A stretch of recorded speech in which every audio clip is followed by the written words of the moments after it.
నమస్తే, మా క్వాల్ స్టోర్ ఛానల్కి స్వాగతం. ఈ రోజు మనం మహాభారత కథ రచన ఎలా జరిగిందో అనే విషయం గురించి తెలుసుకుందాం. వ్యాసుడు ఒకనాడు యోగ సమాధిలో ఉండగా మహాభారత కథ ఆయన మనసుకు తట్టింది. దీన్ని లోకానికి ఎలా అందివ్వడమా అని ఆలోచించాడు. బ్రహ్మదేవుని ధ్యానించాడు. బ్రహ్మ ప్రత్యక్షమై మహర్షి ఏం కావాలి అని అడిగాడు. అప్పుడు వ్యాసుడు, పితామహ, మహాభారతం అనే గొప్ప గ్రంథాన్ని మనసులో ఊహించాను, కానీ అది వ్రాయగల సమర్థుడు ఈ భూమండలంలో ఎక్కడా కనిపించలేదు. ఏం చేయమంటారు అని అడిగాడు. అప్పుడు బ్రహ్మ, మహర్షి, నీవు సంకల్పించిన గ్రంథం వ్రాయగలవాడు విఘ్నేశ్వరుడు ఒక్కడే. అతన్ని ధ్యానించు, నీ కోరిక నెరవేరుతుంది అని చెప్పి అంతర్ధానమైనాడు. అంతటి వ్యాసుడు విఘ్నేశ్వరుని ధ్యానించాడు.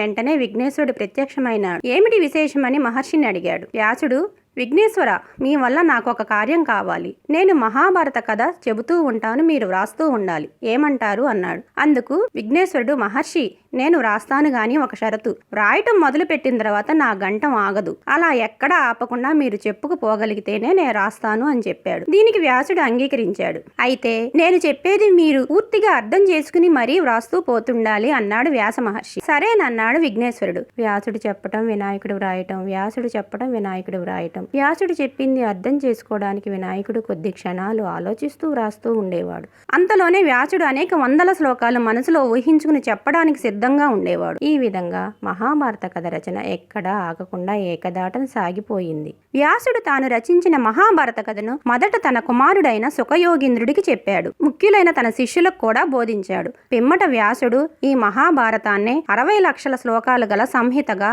రచించాడు. అందులో 30 లక్షల శ్లోకాలు దేవలోకంలో, 15 లక్షల శ్లోకాలు పితృలోకంలో, 14 లక్షల శ్లోకాలను యక్షరాజులకు చెప్పడం జరిగింది. 1 లక్ష శ్లోకాలను మాత్రమే మానవ లోకంలో వ్యాప్తి చేశారు. ఈ మహాభారత కథలో దేవతలకు నారదుడు, పితృదేవతలకు దేవులుడు, గంధర్వ యక్ష రాక్షసులకు శుకుడు చెప్పారు. మానవ లోకంలో వ్యాసుల వారి శిష్యుడు వైశంపాయనుడు ఈ కథను వినిపించాడు. పరీక్షిత్ మహారాజు కుమారుడైన జనమేజయుడు సర్పయాగం చేస్తున్న సందర్భంలో వైశంపాయనుడు ఈ మహాభారత కథను స్వయంగా ఆయనకు వినిపించాడు. వ్యాసుడి వల్ల పురాణ ఇతిహాసాలను ఉపదేశం పొందిన శిష్యుల్లో రోమహర్షణుడు కూడా ముఖ్యుడు.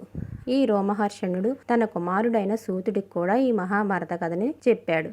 సూతుడు ఇవన్నీ కాక ఇంకా ఎన్నో గొప్ప గ్రంథాలు కూడా నేర్చుకుని గొప్ప పౌరాణికుడునైనాడు. జనమేజయుడికి వైశంపాయనుడు ఈ మహాభారత కథ చెబుతూ ఉండగా సూతుడు అక్కడికి వెళ్లి స్వయంగా విన్నాడు. తర్వాత అనేక పుణ్యతీర్థాలు సేవించాడు. కౌరవ పాండవుల మధ్య యుద్ధం జరిగిన కురుక్షేత్రాన్ని సందర్శించాడు. అప్పుడు పవిత్రమైన నైమిసారణ్యానికి వచ్చాడు. అక్కడ మునులంతా పెద్ద సత్రయాగం చేస్తున్నారు. మునుల్లో పెద్ద కులపతి అయిన సౌనకుడు పుణ్యప్రదములైన పురాణేతిహాసాలను వినిపించమని సూతుడిని ప్రార్థించాడు. సూతుడు ఈ మహాభారత కథను వివరంగా వినిపించాడు. ఈ మహాభారతం 18 పర్వాలుగా ఉంది. అవి ఆది పర్వం, సభా పర్వం, అరణ్య పర్వం, విరాట పర్వం, ఉద్యోగ పర్వం. వీటిని ఆదపంచకం అంటారు. భీష్మ పర్వం, ద్రోణ పర్వం, కర్ణ పర్వం, శల్య పర్వం, స్త్రీ పర్వం. వీటినే యుద్ధ పంచకం అంటారు. శాంతి పర్వం, సౌప్తిక పర్వం, అశ్వమేధ పర్వం, ఆశ్రమవాస పర్వం, మౌసల పర్వం, మహాప్రస్తావిక పర్వం, అనుశాసనిక పర్వం, స్వర్గారోహణ పర్వం. వీటినే శాంతి సప్తకం అంటారు. ఈ 18 ప్రధానమైన పర్వాల్లో ఇంకా ఉప పర్వాలు కూడా అనేకం ఉన్నాయి. ఈ 18 పర్వాల్లో కౌరవ పాండవుల కథలు, వారికి సంబంధించిన వారి కథలే కాక ఇంకా ఎందరెందరో కథలు కూడా ఉన్నాయి. ఈ కథలన్నీ చెప్పుకుంటూ పోతే ఒక్కొక్కటి ఒక పెద్ద గ్రంథమే అవుతుంది. ఈ విధంగా మానవలోకంలో వ్యాసులు వారి శిష్యుడు వైశంపాయనుడు మహాభారత కథను వినిపించడం జరిగింది. మరిన్ని విశేషాలతో నెక్స్ట్ వీడియోలో కలుసుకుందాం. ఈ వీడియో కనుక మీకు నచ్చినట్లయితే లైక్ చేయండి, షేర్ చేయండి, సబ్స్క్రైబ్ చేయండి. అలాగే పక్కనే ఉన్న బెల్ ఐకాన్ని క్లిక్ చేయటం మర్చిపోకండి.